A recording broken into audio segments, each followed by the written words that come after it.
de Ventana Evangélica. Una semana más con vosotros desde Onda Jerez Radio. Y bueno, continuamos hablando sobre nuestro Señor Jesucristo, sobre su persona, sobre su palabra bendita. Y bueno, la verdad es que estas 2 semanas anteriores hemos tenido temas interesantes en ese comienzo de año.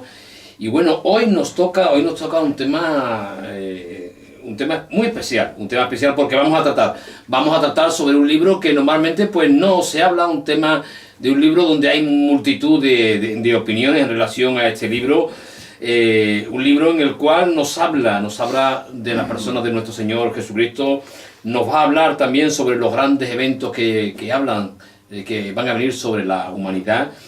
Y bueno, y un sinfín de cosas, porque vamos a meternos para hablar del libro de Apocalipsis, el último libro de la Biblia.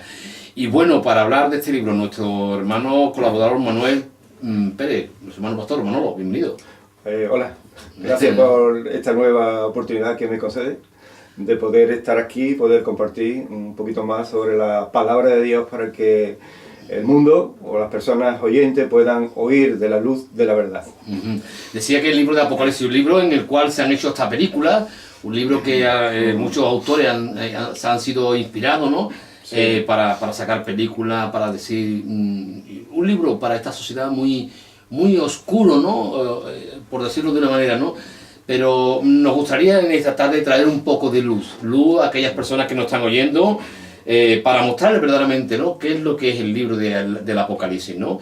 Y me gustaría un poco que, a modo de introducción, ¿cómo podríamos comenzar, Manolo? Muy bien, como tú has dicho, es un tema muy importante y aparte de ser muy importante, es de mucha actualidad. También, como has nombrado, se han rodado películas, se han escrito libros, se han escrito también novelas, muchos artículos, se ha copiado incluso oráculos, es decir, profecías, pero al mismo tiempo es un gran libro, bien conocido, muy gran conocido, pero muy poco leído. Quizás sea por el lenguaje, que es un lenguaje simbólico, es un lenguaje apocalíptico, o es un lenguaje alegórico, y eso hace que mucha de la gente se eche un poquito para atrás, porque no interpreta literalmente las profecías, y eso le echa para atrás. Al mismo tiempo le llama la atención, porque es apocalíptico, habla de las cosas que van a venir, por eso habla de la escatología, de los últimos acontecimientos que deben de acontecer en este mundo, y de ahí que sea gran conocido, pero al mismo tiempo muy poco leído. Pero hay una bendición por leerlo, o por oírlo, leerlo y por guardarlo. Exacto. Es una bendición que viene directamente del autor del libro, que es Dios, y Dios tiene un mensaje que quiere revelar a la iglesia, y tiene un deseo de que el mundo también pueda conocer sobre los últimos acontecimientos. Y de ahí le habla del profeta, de Juan, habla de las 7 iglesias, habla de las 7 señales de apocalípticas, habla también de los 7 eventos apocalípticos sobre las cosas que van a acontecer. Esa bendición que tú decías, ¿no? No sé si vas por ahí, ¿no? Sí. Esa bienaventuranza, ¿no? Bienaventurados, sí. ¿No? Bienaventurados los que leen, los que oyen y los que guardan las profecías de este libro, ¿no? Así es. Porque sí, ellos serán bienaventurados, nos dice la palabra, feliz y afortunado. La palabra Apocalipsis, o revelación, el original, yo creo que tiene un significado algo muy sencillo, es correr la cortina. Revelar las cosas que son ocultas a la sociedad, al ser humano, y que Dios las tiene ya preparadas para los fines de los siglos. Apocalipsis, que es revelación. Exactamente. Revela las cosas ocultas, las hace conocer, las hace ver, las pone encima a la luz para que todo el mundo pueda saberla y guarde su corazón. Sí, hay algo importante, ¿no? Que para entender este libro, evidentemente, hay que entender gran parte de la palabra, hay que entender parte del Antiguo Testamento, hay que entender ese Nuevo Testamento, o sea que es un libro que para entenderlo o para ver eso hay que entender todo el contexto anterior de la Escritura. Exactamente, de la Escritura. Sí, hay una ley de hermenéutica que la Biblia se debe interpretar por sí misma, y como está escrita en el lenguaje, parte de ella está escrita en lenguaje alegórico, simbólico, apocalíptico, uno debe de conocer por los símbolos y el lenguaje metafórico para poder entender aquellos sucesos que revelan el Apocalipsis. Pero al mismo tiempo Al mismo tiempo también Juan nos dejó pues un esquema para poder leerlo y entenderlo. Y dice la palabra en Juan, mismo Juan 1.19, dice, escribe las cosas que has visto, las que son y las que han de ser después de estas. Es decir, cuando se lo revela, Dios se lo revela y dice, mira, escribe las cosas que has visto, las que son y las que vendrán después de estas. Muy bien. O sea, que prácticamente ya nos está revelando el camino. El camino, ya hay una separación para que entendamos este libro. Escribe las cosas, como tú bien decías, ¿no? Que has visto, las que son y las que van a venir después de estas. Entonces, ese esquema es lo que nos ayuda a alumbrar el camino y ver los acontecimientos que van a venir en un futuro, que están revelados un poquito, en este caso pues de forma simbólica, pero que la vamos a entender mejor si seguimos esta línea. Yo creo que podemos empezar precisamente por esa parte, ¿no? Ahí. ¿Qué es lo que vio? ¿Qué es lo que vio, no? Porque Juan en esa isla de Pasmo, ¿no? Ahí está. Tuvo una visión y el Señor le va a mostrar algo impresionante. Estamos hablando de Juan, el discípulo amado. Ahí, ese es, el que estaba recostado siempre en el pecho de Jesús, aunque hay otras teorías, de que era un discípulo que vivía en Éfeso, de la misma época suya, pero bueno, esa teoría no está confirmada, se inclina un poquito más a Juan, el discípulo de Jesús.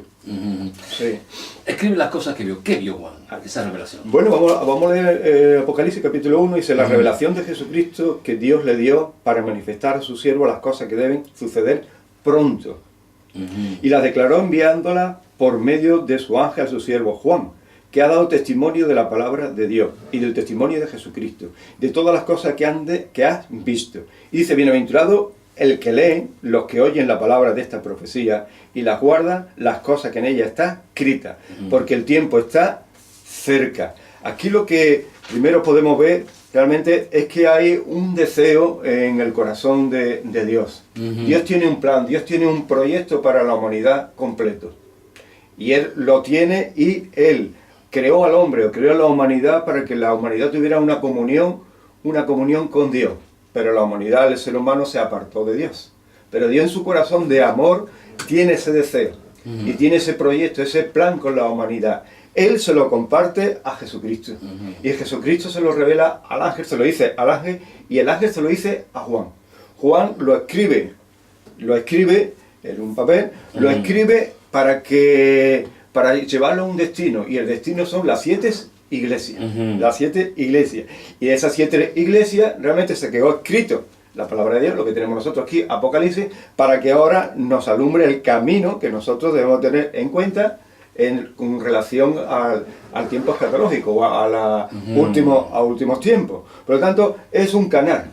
Tenemos lo que es el autor es Dios, tenemos un mensaje que pasa, Dios se lo revela a Jesucristo, Jesucristo al ángel, el ángel a Juan y Juan a las iglesias. Exacto. Y ahora, como se ha quedado escrito, pues lo tenemos para leerlo nosotros, para que tú lo puedas oír o lo puedas leer también. Porque lo que hablamos, hay una revelación, hay también una bendición por leer esta palabra de Dios. Este mensaje lo recibe Juan en una visión, pero al mismo tiempo a esa visión se le hace presente. Dice la palabra, también lo podemos ver también aquí, dice que Juan estando en el 1:10, yo estaba en el Espíritu en el día del Señor, y oí detrás de mí una gran voz como de trompeta, que decía, yo soy el Alfa y el Omega, el primero y el último. Escribe en un libro las cosas que ve, y envíala a las 7 iglesias que están en Asia, Éfeso, Esmirna, Pérgamo, Tiatira, Sarde, Filadelfia y la Odisea.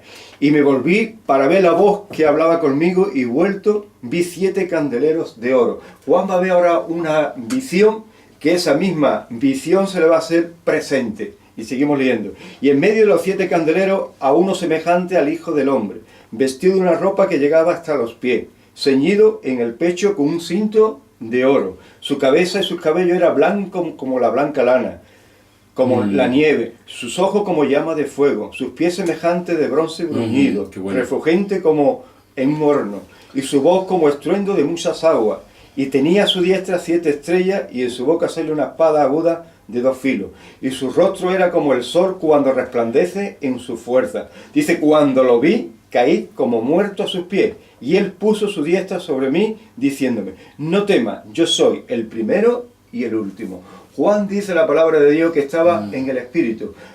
Vamos a ver al profeta, porque hemos visto el mensaje, como primero hemos visto cómo Dios tiene un mensaje para la humanidad de amor y de revelación para los últimos tiempos, a través de Jesús, el ángel, se lo recibe Juan. Ahora, ¿quién era Juan? Ya hemos estado hablando. Permíteme un inciso, un pequeño paréntesis, Manolo, un poco también para aclarar, ¿no? Algunas cosas, ¿no? Tú antes decías que la revelación, el Padre se la revela al Hijo. Al Hijo. Claro, pero no es que el Hijo no supiese, sino que en este caso la condición del Hijo está como siervo. Se lo comparte, más bien se lo comparte. Exactamente, lo comparte. ¿no? Porque es un canal. Es un canal. Es un canal.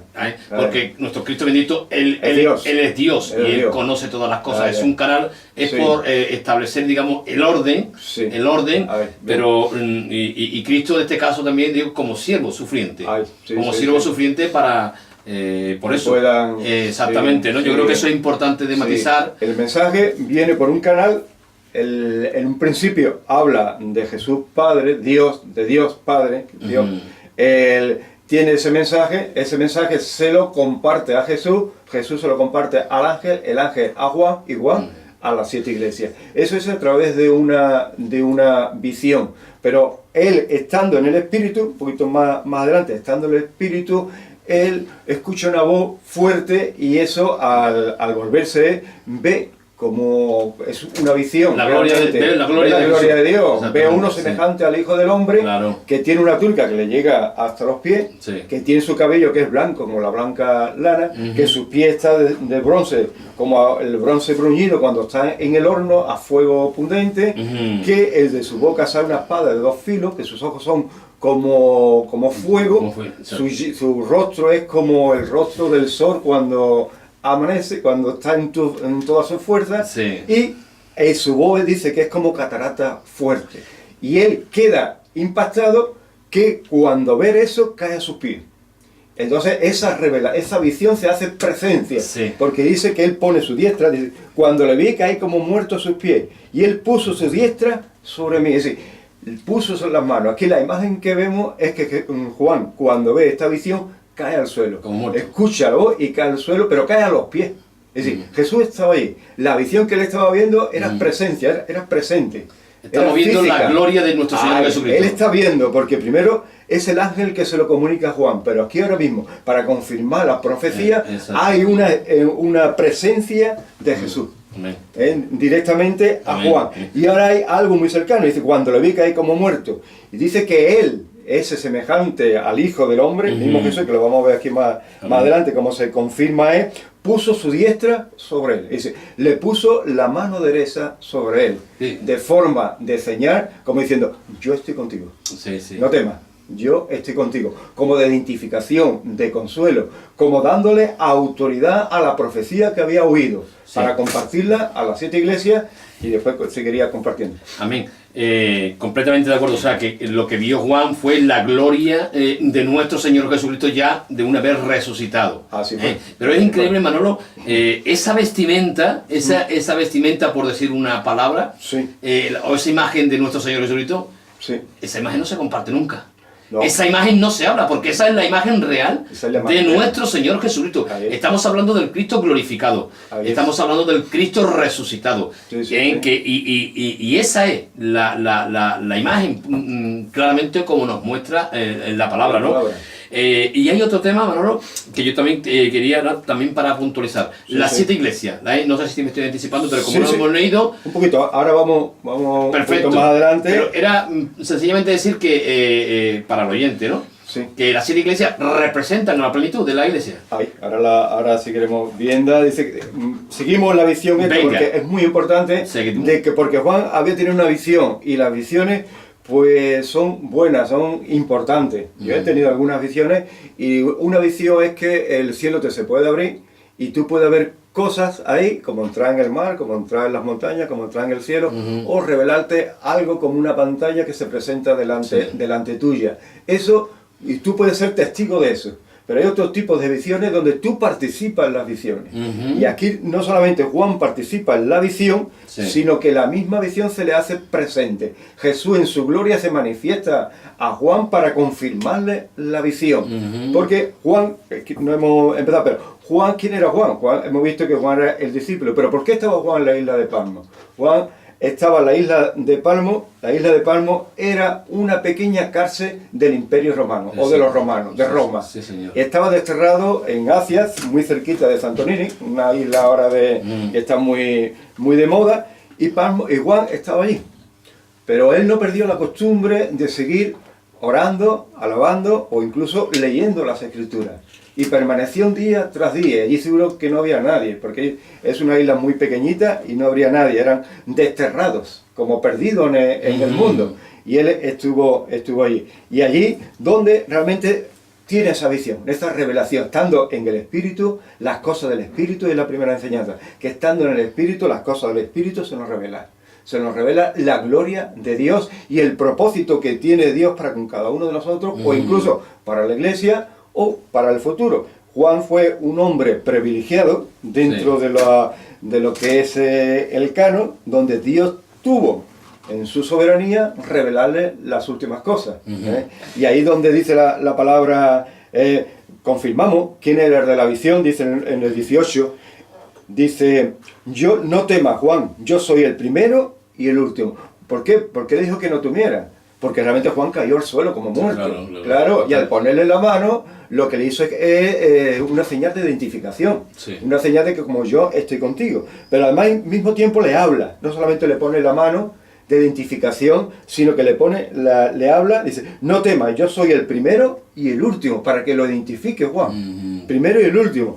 El que vivo y estuve muerto. Más es aquí que vivo por los siglos de los siglos. Amén. Y tengo la llave de la muerte y el Hades. Vaya declaración. Es una declaración para que Juan entendiera quién era el de la visión. Porque el de la visión era el Cristo resucitado. Amén. Y glorificado. Realmente en toda su gloria y poder, como se espera que Él venga en los últimos tiempos. Y desde ahí le da esa clave para entender lo que es el Apocalipsis. Porque nosotros nos hemos quedado aquí. Juan fue un profeta, Juan es un profeta. Hoy no solamente tenemos profecía de Juan, sabemos que hay muchas profecías. Está Nostradamus, tenemos profecías de Nostradamus. Están las profecías mayas, están las profecías del profeta místico, el profeta de Perú, el profeta de Rusia. Es decir, el mundo está inundado de profecías. Por eso hablamos en un principio, como introducción, de que el Apocalipsis, pues no solamente se ha escrito películas, se ha escrito libros, se han hecho muchas novelas, pero al mismo tiempo incluso yo creo que se han copiado muchas de las profecías, porque dentro de las profecías bíblicas que Juan recibió, hay copiadas o hay iguales por lo menos 5 o 6 profecías. En los Nostradamus, en los mayas, en gnósticos. Es decir, hay muchos profetas que dan eso. Sí, permíteme, Juan, hablando de Juan, que estamos hablando de Juan. Manolo, precisamente, Juan, una de las cosas importantes que va a hacer, hablando de esa profecía que él ha recibido, va también a terminar el libro, precisamente en el capítulo 22, versículo 18, donde él va a decir, yo testifico a todo aquel que oye las profecías de este libro. O sea, que yo testifico lo que estoy diciendo. Las profecías de este libro, que yo afirmo todo lo que estoy hablando, ¿no? Y hay algo muy importante, ¿no? Aunque no es el momento, ¿no? Cuando habla de si alguno añadiere a estas cosas, Dios traerá plagas sobre. Lo que es cierto que Juan testifica y afirma las profecías del libro que estamos leyendo, ¿no? Y la verdad es que, volviendo a esa declaración, yo creo que eso es increíble, Manolo, ¿verdad? Cuando el Señor dice, yo vivo, estuve muerto, mas he aquí que vivo por los siglos de los siglos. O sea, estamos hablando del Cristo resucitado, glorificado, del Cristo eterno. Y aquel que dice yo tengo la llave, hablando de llave, la autoridad del Seol, de la muerte. Es maravilloso. Él se declara en el mismo capítulo 1, yo soy el alfa y el omega, el principio y el fin, dice el Señor. El que es, el que era y el que ha de venir, el todopoderoso. Es decir, Jesucristo se revela a Juan en el capítulo 1 con esta autoridad, con el sello de la deidad. Porque Juan lo conocía, Juan era un discípulo amado que estaba muy cerquita de Jesús, y al estar cerquita, ser un hombre sensible, no solamente llegó a conocer los actos que Jesús manifestó en el tiempo que él estuvo, como de milagros, como de manifestaciones sobrehumanas, resucitando a los muertos, sanando, andando sobre el mar y haciendo multitud de milagros, sino que llegó a conocer algo más profundo de Jesús, llegó a conocer su espíritu, y ahí que, bueno, lo escogió él para revelarles, y en esta visión se puede contemplar cómo Jesús se le revela, y le da lo que hablamos en el versículo 19, le da como una clave para que Juan entienda, Juan comprenda. Dice, escribe las cosas que has visto, las cosas que has visto, las que son y las que serán después de estas. Las que ha visto, son 3 partes, pero las que ha visto Juan. ¿Qué cosas ha visto Juan? Pues Juan se llevó 3 años con Jesús, andando, caminando, viendo, oyendo, durmiendo, comiendo, 3 años, viajando de Galilea, Samaria y Jerusalén, y toda la parte esta del Mar Muerto. Él tenía experiencia, conocía. El único que quedó en la cruz fue Juan y su madre. Sí. Es el único que quedó allí firme. ¿Y qué cosas has visto? Pues estas. ¿Qué cosas son? Las cosas que son las que él realmente, a través de la que ha visto, también está relacionada con la visión. Exacto. Y con la experiencia con el Dios bendito, como tú con ese Cristo glorificado. Con ese Cristo glorificado. Las que son las que él tiene que manifestar ahora. Las que ha escrito, y dice la palabra dice aquí también, dice Juan a las 7 iglesias que están en Asia, gracia y paz a vosotros, del que es, del que era y del que ha de venir. A los 7 espíritus que están delante del trono, dice el 11, y decía, yo soy el alfa y el omega, el principio y el último. Escribe en un libro lo que ve, envíalo a las 7 iglesias, es decir, escribe en un libro lo que ve. Sí. Esa revelación que estaba en el corazón de Dios guardado para la humanidad, en un primer lugar para la iglesia, en un primer lugar para su siervo, y fue para la iglesia, en tercer lugar para la humanidad, había por decirlo así, una orden, y es que la tenías que escribir. Sí. Tenía que escribir lo que estaba viendo a través de visión o lo que estaba oyendo. Envíalo a las 7 iglesias que están en Asia: Éfeso, Esmirna, Pérgamo, Tiatira, Sardes, Filadelfia y la Odisea. Y dice, Juan había recibido un mensaje, y ese mensaje lo tenía que escribir, y se lo tenía que enviar a las 7 iglesias. Esas son las... Y de ahí que podemos entrar en las 7 iglesias, un poquito. Iglesias, sí. Ahí nos encontramos la parte de... Yo creo que ha quedado clara esa primera parte, ¿no? Las cosas que vio Juan. Lo que vio Juan, lo que tenía que escribir Juan y lo que Juan tenía que comunicar a través del ángel de la iglesia, al ángel de la iglesia, que era el pastor, claro. Y yo creo que ahora entramos en un presente, de aquellas cosas que son.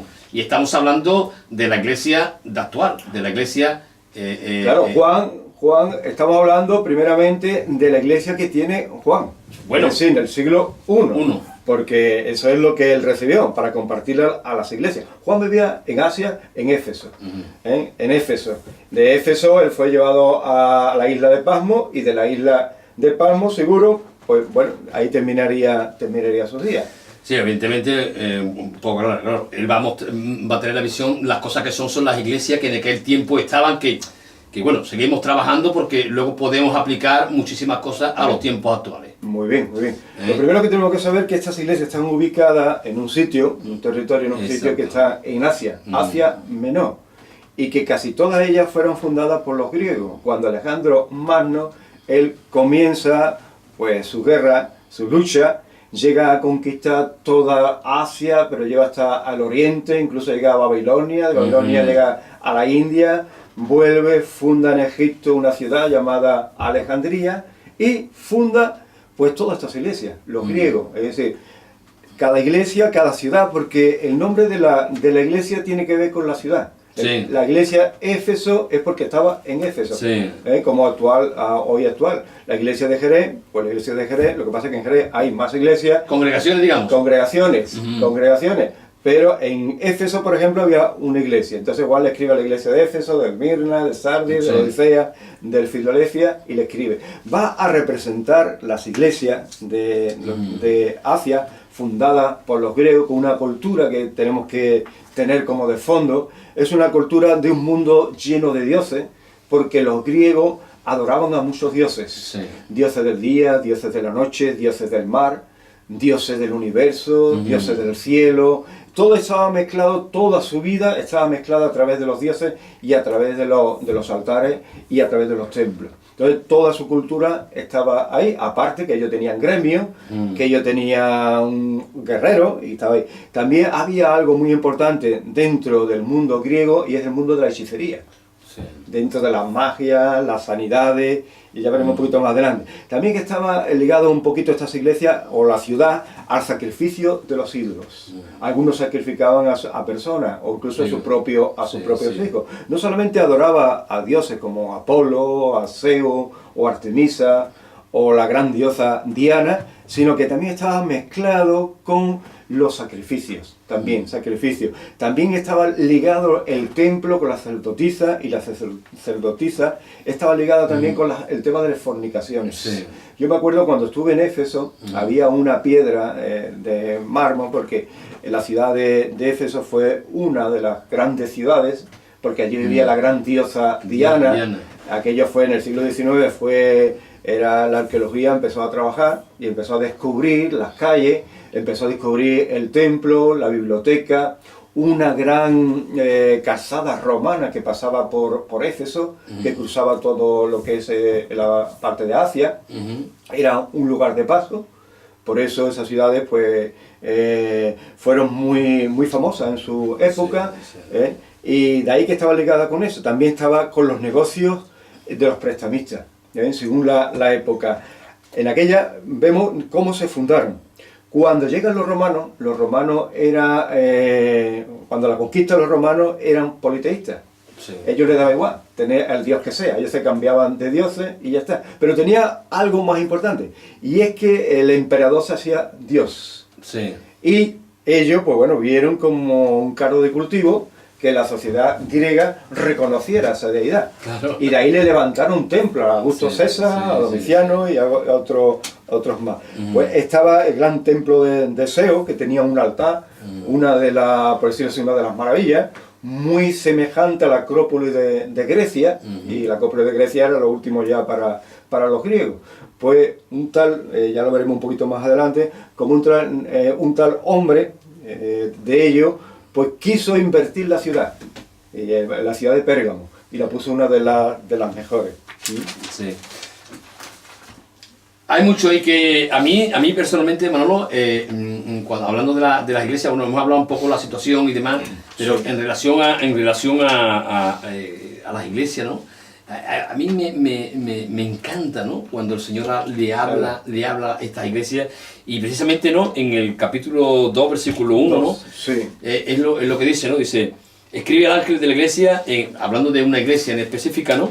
Sí, de Éfeso, dice, a la iglesia de Éfeso, el que tiene las 7 estrellas en su diestra, y dice, el que anda en medio de los 7 candeleros de oro, dice esto. Por eso es muy importante conocer la visión primero. Exacto. Cómo Jesús se manifiesta a él con esa túnica blanca, con ese color del cabello, con esa espada que sale de su boca, con ese voz tronante, porque ahora va a revelarle a las 7 iglesias cada parte de él. Que son esas 7 estrellas. Que son las 7 estrellas. Exacto. Que tiene su mano derecha. Ahí está. Entonces, viendo las 7 iglesias, no tenemos tiempo para entrar en cada una. Pero sí vamos a entrar en las 3 partes que Dios hace. Perfecto. Porque primero habla de la omnisciencia, habla del consejo, habla de la advertencia que Dios da, y tercero habla de recompensa. Muy bien, me gustaría antes resaltar a una iglesia que representa a la iglesia de Asia, y es la iglesia de Pérgamo. La iglesia de Pérgamo, lo que significa Pérgamo es matrimonio consumado. Sí. Y en Pérgamo hubo un general de Alejandro Magno llamado Lisímaco, que trasladó una fortuna de 900 talentos de oro a la ciudad. Y Aumenes II agrandó y embelleció la ciudad para que se pareciera a la Alejandría.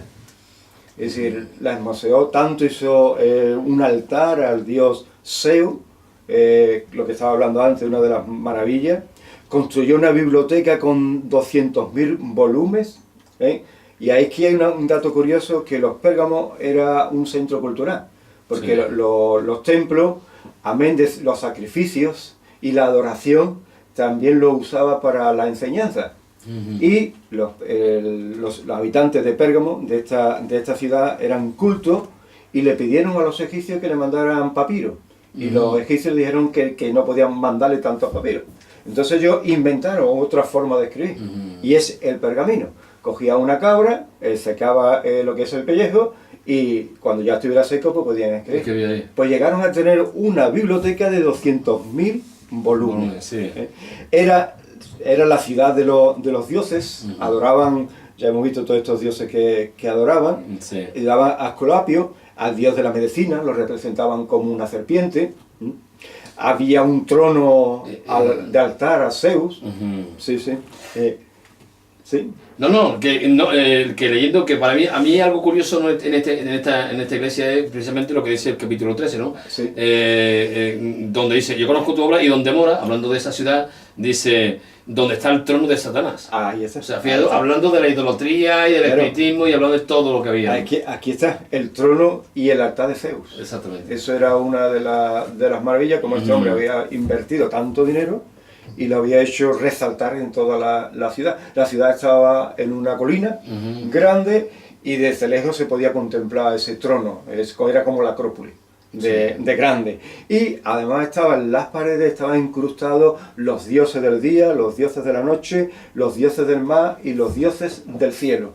Estaba todo, había una gran escalera hacia arriba, hacia el altar, y mientras que llegaba ahí estaba todo idolatrado. Idolatrado. Estaba también un templo que estaba hablando Augusto César, donde los romanos pues se encontraron con ese cargo de cultivo, donde se le adoraba a Augusto César. También otro Domiciano, el dios de la fertilidad, la diosa Atenea, el culto a Escolapios, de sanidad, sí. Y al mismo tiempo había un hombre... Perdona que te interrumpa, Manolo, que este símbolo es el símbolo que vemos en la farmacia, actualmente, es el símbolo de la serpiente que podemos ver en algunas farmacias actualmente. Así es. Allí estudió, y un gran investigador y cirujano, Galeno, que era el padre de todos los galenos, hasta la Edad Media o más adelante, pues se seguía estudiando las investigaciones de Galeno. Pero como Galeno, por el tema de la religión o por el tema moral, no llegó a abrir a ningún hombre ni ninguna mujer, pues entonces solamente era una hipótesis de cómo circulaba la sangre, cómo eran los órganos y todo, hasta que ya más adelante se descubrió el cadáver y ya pudo verlo y palparlo y estudiarlo con más esto. Había también una profetisa que daba oráculos y que seducía y convencía a los hombres con el tema de la fornicación y la comida a los dioses, pero también había doctrinas muy peligrosas, como era la doctrina de Balaam y la doctrina de los Nicolaitas. Y hay que conocer un poco el fondo, porque ahora veremos las iglesias de cada doctrina de estas, porque la doctrina de Balaam realmente consentía que pudieran comer los sacrificados, porque hacer una ciudad idolatrada, pues todo estaba relacionado con la comida, el vestimiento, lo cultural, las artes, todo estaba relacionado con la idolatría. Y los cristianos, ¿qué pasó? Pues los cristianos se echaban para atrás con relación a esto. Pero había doctrina que convivía con el cristianismo, con la iglesia, y que era la doctrina de Balaam y la doctrina de los Nicolaitas. La doctrina de Balaam consentía la comer comida de los dioses, y la doctrina de Balaam también el tema de las fornicaciones. Y la doctrina de los Nicolaitas era una doctrina seminóstica, donde ellos hacían una diferencia entre la carne y el espíritu. Entonces, la carne por una parte podía practicar de fornicaciones, pero el espíritu iba paralelo, pero no se contaminaba. Y ellos convivían el uno con el otro. Al mismo tiempo, los Nicolaitas eran una gente como superiores, que se destacaba. Era una especie de jerarquía que se resaltaba en las iglesias. Era una especie de jerarquía también intachable, pero al mismo tiempo eran las personas que impedían que se realizara cosas. Sí, sí. Pero tenían ellos una clave, tenían la clave que se podía comer comida, pero ellos hacían una especie de oración y tal, y ya podía comer. Sí, la palabra nicolaita, bueno, Nico, que significa dirigir, guía, y Laos es pueblo, ¿no? Aquellos que ejercen autoridad sobre el pueblo, eran los nicolaitos. También tenía otra clave para el tema de la fornicación, que permitía que fornicara, y al octavo día, tú fornicabas y tenías 8 días, por ejemplo, sin de contaminación, pero al octavo día encontraba la paz. Es decir, le habían encontrado la clave a todo. Entonces, de ahí donde podemos ver en las 7 iglesias que estamos hablando, y lo primero que vamos a ver sobre Dios y se muestra en su inocencia. Nos queremos decirte de que Dios nos conoce. Dios sabe nuestro pensamiento. Por supuesto. Antes que lleguemos o a donde estemos, como decía el salmista, ¿a dónde me iré de tu presencia? Si me voy al cielo, allí estás tú. Si me voy abajo del mar, allí estás tú. ¿A dónde me iré? Estoy maravillado. Dice la Escritura también que no cae un cabello de nuestra cabeza sin el conocimiento de Dios. Por lo tanto, os quiero decirte en esta tarde, a través de estas iglesias, que Dios nos conoce. Sí. Y cuando se acerca el ángel y le habla el mensaje, por ejemplo, a Éfeso, le dice, yo conozco tus obras, conozco tu trabajo, tu paciencia, tu sufrimiento, tu discernimiento, que sabe discernir lo bueno y lo malo, tu amor. Entonces, Dios conocía eso. Dios no se pasa por alto las obras nuestras, ni nuestro amor, ni nuestro trabajo, ni nuestro sufrimiento. Cuando habla a la iglesia de Esmirna, le dice, yo conozco tus obras, conozco tu tribulación y conozco tu pobreza, aunque eres rico, pero conozco tu tribulación. Dice la iglesia de Pérgamo, yo conozco tu fe y conozco tu permanencia. También dice la obra de Tiatira, yo conozco tus obras, tu amor, tu fe, tu servicio, tu paciencia y tu renovación. Cómo, a pesar de todo, tus obras ahora son mejores que las de antes. También a la iglesia también de Sardis, dice la palabra, yo conozco tus obras, que vive, pero que está muerta. Es decir, no solamente Dios conoce nuestro trabajo, sino también conoce nuestro interior, nuestra espiritualidad, nuestros sentimientos, los conoce Dios. Cuando se dirige a la iglesia de Filadelfia, dice, yo conozco que guardas mi palabra.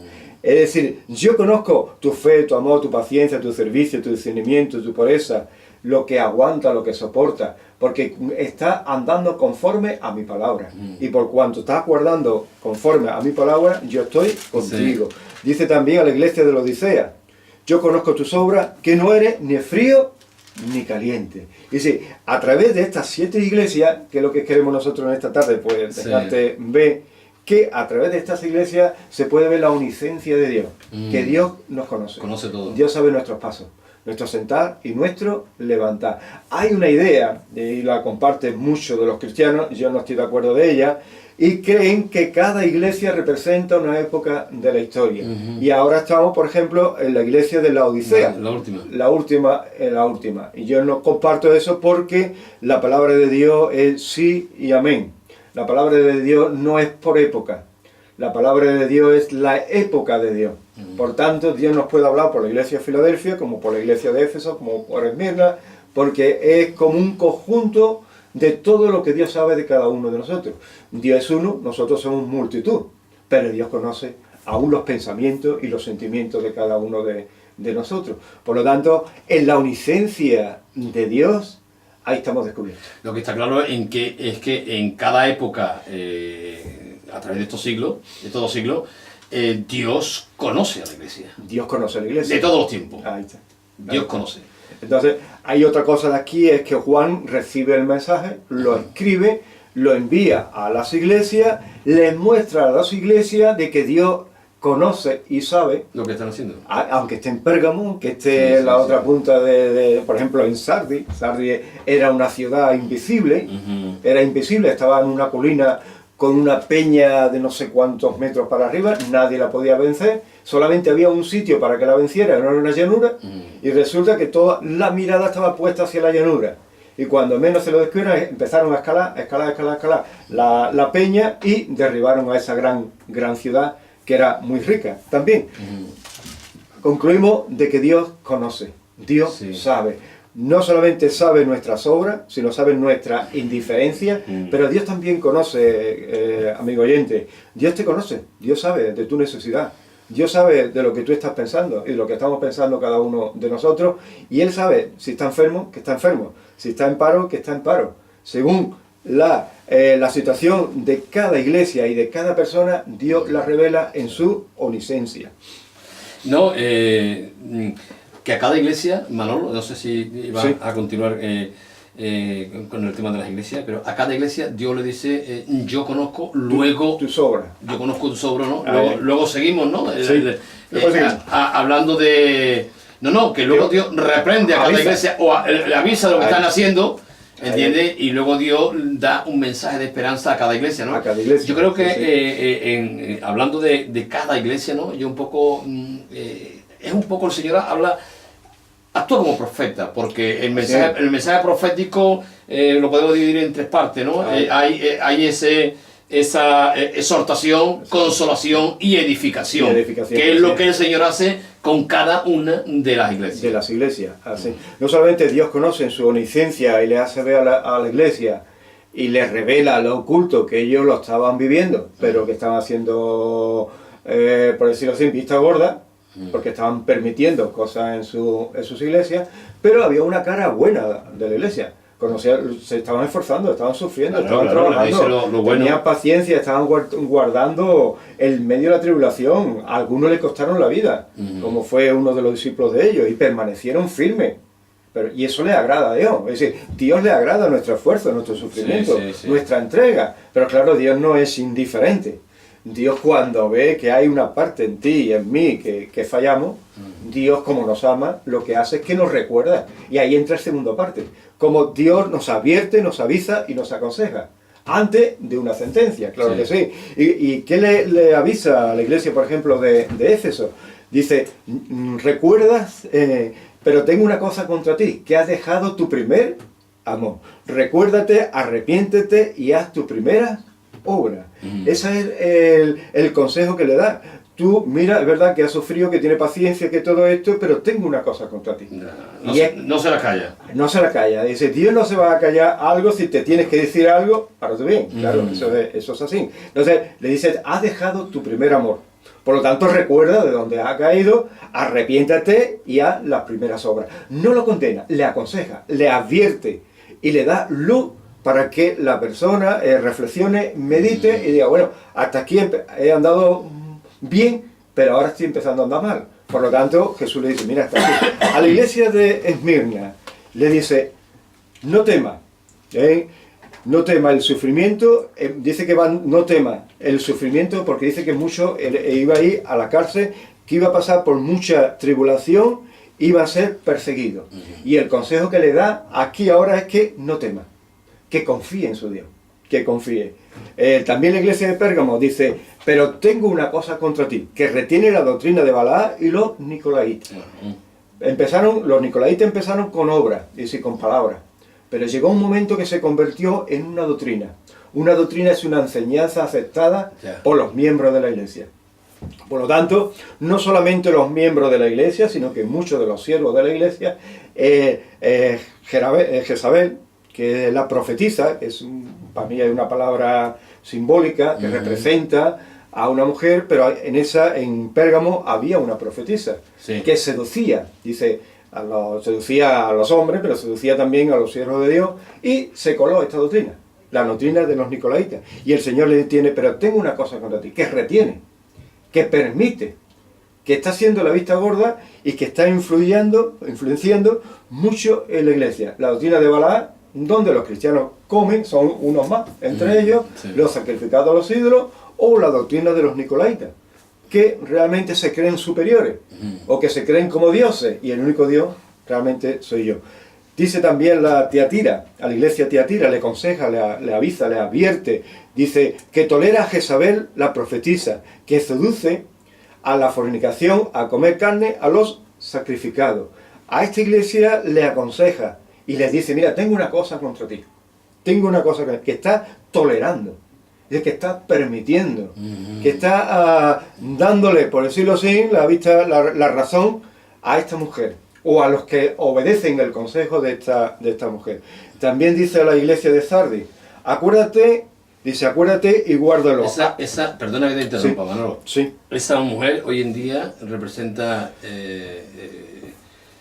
¿cómo la podríamos definir hoy en día? ¿Ese espíritu? Es un espíritu seductor que seduce realmente pues, hacia la mundanalidad, por decirlo así, ¿no? Hacia y que permite placer, permite aquellas cosas que no son de Dios. que no son de Dios.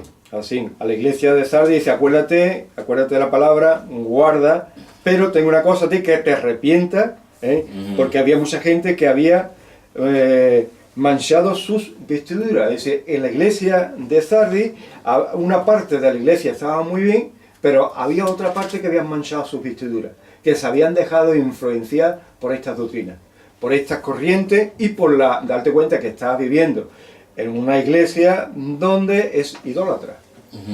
Claro. Al mismo tiempo, aquí en Sardis había gremios. Gremios, pues, estaban los que teñían la piel, que eran muy famosos.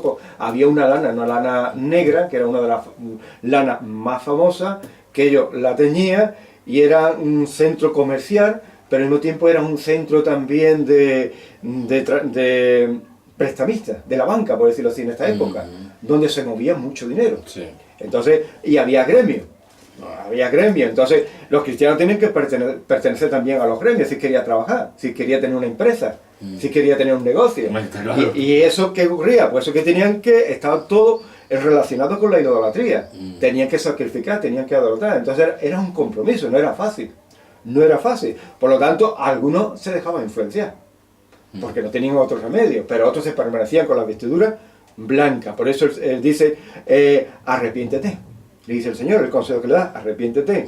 Y a la iglesia de Filadelfia le dice, retén lo que tienes. Sí. La iglesia de Filadelfia aquí representa una iglesia que se ha guardado de la idolatría, de las fornicaciones, de la mundanalidad y de todos los dioses. Se permanecían firmes, permanecían guardando la palabra de Dios. Por eso el Señor le aconseja, mira, no tengo nada contra ti, pero sí que te aconsejo que retenga lo que tienes. Que no lo suelte, porque es un oro para ti. A la iglesia de la Odisea le aconseja que se santifique, que se arrepienta de la actitud completamente indiferente. ¿Por qué? Porque era ni frío ni caliente. Sí. Entonces estaba viviendo, un día era muy fuerte, el otro día era muy baja. Entonces, ¿qué hace Dios? Pues Dios primero lo que hace es que aconseja. Dios no condena directamente. ¿Por qué? Porque Dios nos ama, está hablando a la iglesia. Está hablando a aquellos que han sido redimidos con la sangre del Cordero. Aquellos que han conocido y han aceptado a Jesús como Señor y Salvador de su vida. Todos sabemos de que no somos perfectos, pero Dios nos ha dejado la palabra de luz para que podamos andar en el camino de la verdad. Y por eso nos dejó el Espíritu Santo, para guiarnos a toda la verdad. Juan, cuando recibe este mensaje, se lo escribe a las iglesias con ese propósito, que la persona supiera que Dios sabía de su situación, de noche y de día, detrás y delante, en su casa o en el campo o en la ciudad o a plena luz, y que al mismo tiempo, como Dios sabía, Dios es un Dios de amor, le advierte, le aconseja realmente para que ellos cambien de camino los que tenían que cambiar. La verdad es que no hay nada que el Señor no sepa de la iglesia, y no hay nada que el Señor no sepa de ningún hombre y de ninguna mujer y de los momentos en que pueda pasar una persona. Dios lo conoce absolutamente todo. Como él decía, ¿no? Y él decía, ¿no? Yo soy el que ando en medio de mi iglesia. Conozco a mi iglesia. Te conozco. Lo bueno de todo esto es de conocer a Dios como Señor y Salvador de nuestras vidas, y conocer su voluntad, es que no es un Dios como nos enseñaron cuando éramos chicos, que veíamos a Dios como un policía, o cuando necesitábamos que nos ayudara. O veíamos a un Dios como médico cuando estábamos enfermos.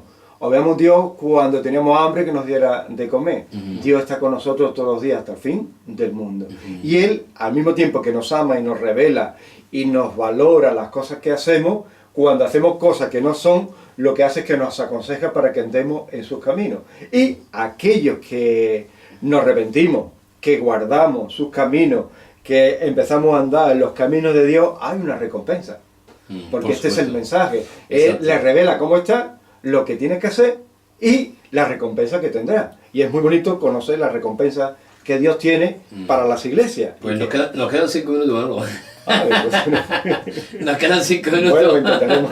Se nos ha ido rápido la... Sí. Se nos va rápido. Pero bueno, pues la recompensa, terminamos con esta recompensa de Dios. A la iglesia de Éfeso le dice, si venciere comerá el árbol de la vida, que está en medio del paraíso de Dios. La recompensa que iba a tener la iglesia de Éfeso si ellos iban a vencer, es decir, lo que le dijo el Señor, que se arrepentieran porque habían dejado su primer amor. Si ellos recuperaban su primer amor, es decir, su deseo de estar íntimamente en relación espiritualmente con Dios, como lo tuvo cuando conocieron al Señor como su Salvador, la recompensa es que comerán del árbol de la vida, es decir, tendrían la vida eterna. A la iglesia de Esmirna le dice, ser fiel y yo te daré la corona de la vida y no sufrirás daño de la segunda muerte. La recompensa que le da, si ellos se mantenían fiel, es que iban a recibir una corona. Y la corona no era otra cosa sino la corona de la vida, y cuando llegara la segunda muerte, pues no iba a sufrir daño, porque nos espera una segunda muerte, no tenemos tiempo para explicarlo más, pero que será en el trono blanco. A la iglesia de Pérgamo dice, el que venciere comerá del maná, y le daré una piedrecita blanca con un nombre nuevo. El cual está escrito, se está escribiendo, en este caso, tu nombre. El cual ninguno conoce, sino solo aquel que lo recibe. Así es decir, le está diciendo que si vence, pues va a empezar aquí lo que es la vida eterna. Te recompensará comiendo del maná de Dios, de la comida de Dios, pero al mismo tiempo, esa piedrecita, recibirá esa piedrecita que tu nombre estará escribiéndose. También a la iglesia de Tiatira, dice, al que venciere le daré autoridad sobre naciones, y le daré la estrella de la mañana. Eso es una promesa maravillosa. Le dará autoridad. Esto tiene que ver con el milenio. Y la estrella de la mañana. A la iglesia de Sardis dice, y si venciere, pues te daré las vestiduras blancas y no quitaré tu nombre del libro de la vida. De la vida. A la iglesia de Filadelfia dice, al que venciere, yo lo guardaré de la hora que ha de venir sobre el mundo entero. Y será columna de Dios y estará allí para siempre. A la iglesia de Laodicea dice, si venciere, se sentará con Dios en su trono. Y como escribe siempre sellando las profecías, dice, el que tiene oído, oiga lo que el Espíritu dice a las iglesias. Me quedaría con la recompensa de la iglesia de Filadelfia, porque es una recompensa muy importante para los últimos tiempos. Dice, por cuanto has guardado mi palabra de fe, yo te guardaré de la prueba que ha de venir sobre el mundo entero. Para probar a los que moran sobre la tierra. Así es. Manolo, resumiendo, hemos visto ese mensaje primeramente, ese mensaje, ¿no? Cuando Juan se presenta en ese libro de Apocalipsis, cuando Juan habla de lo que él vio, las cosas que, cuando el Señor dice, ¿no? Habla de las cosas que has visto, las cosas que son y las que serán, ¿no? Lo que vio fue la gloria de nuestro Señor Jesucristo. Amén, ese Cristo glorificado, vestido con toda su majestad. Las cosas que son estas 7 iglesias, a las cuales el Señor exhorta, a las cuales el Señor levanta, edifica, y a las cuales Dios les promete una recompensa a cada una de ellas. Nos hemos quedado con las cosas que serán. Las cosas que serán, las que nos faltan. Las que nos faltan, ya Dios mediante, ya el Señor pondrá también el momento para hablarlo. Y no sé si tiene unas últimas palabras que nos quiera... Bueno, como Dios nos aconseja, yo también te quería aconsejar esta tarde que te acercaras a leer la Biblia, el Apocalipsis, para que pudieras recibir esa bendición de parte de Dios, pudieras conocer a Jesús como Señor y Salvador de tu vida y encontrar el perdón de tus pecados, la salvación y la vida eterna. Que Dios te bendiga mucho. Y a ti también, Manolo, gracias por tu tiempo, gracias por tu esfuerzo, por hablarnos de este tema tan maravilloso. Y quiero terminar precisamente el programa con una frase que hemos leído de la palabra, ¿no? Cuando el Señor le habla a Juan, ¿no? Y dice lo siguiente: cuando le vi caí como muerto a sus pies, y él puso su diestra sobre mí, diciéndome... Y Dios nos dice también a cada uno de nosotros, no teman, yo soy el primero y el último, y el que vivo, y estuve muerto, mas he aquí que vivo por los siglos de los siglos. Amén. Y tengo las llaves de la vida y del Hades. Seguimos a un Dios vivo, seguimos a un Dios real, el Dios que predicamos, el Dios que hablamos. Querido amigueo, querido oyente, Espero que el Señor haya bendecido tu vida con este programa y nos vemos la semana que viene. Que Dios os bendiga grandemente.